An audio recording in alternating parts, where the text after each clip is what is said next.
So if you look at the long-term valuation, long-term average valuation, so earnings probably may dip a bit, but we don't expect a significant decline in earnings. The frothiness to some extent has corrected in the large cap space. There could be, I cannot rule out any further correction in valuations per se. Uh, but I mean, if you were to say allocate 100 rupees in equities, probably it's time to look at 45, 50 at this juncture, and rest you could time it as you get more opportunities as markets correct itself. So I think more so from our style perspective, like for example, a value style that we have, it could be a good time to look at that, given you already have a cushion, you already have seen a correction of median correction in the large cap space is about 21% currently, as George pointed out in his slides. So we have seen some correction.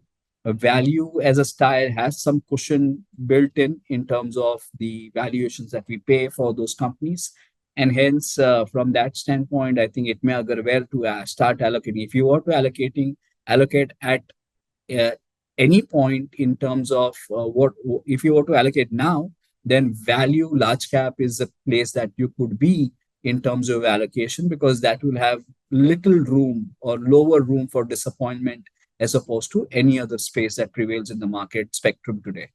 So if you were to start allocating, you could say stagger your investments, allocate 50 now out of the 100 that you want to allocate, and 50 could be staggered out as you get opportunities, or you could leave it to us. Given, if you look at the value fund, we are still on elevated cash. Small cap fund, we are still on elevated cash. So it's a call that you have to make as an investor in terms of, do you want to time it yourself, or you want us to time it for you?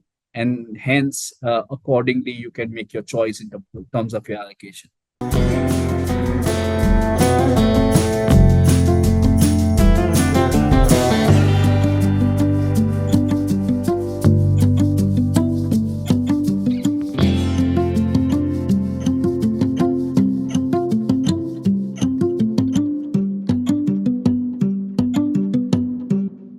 Mutual fund investments are subject to market risks. Read all scheme related documents carefully.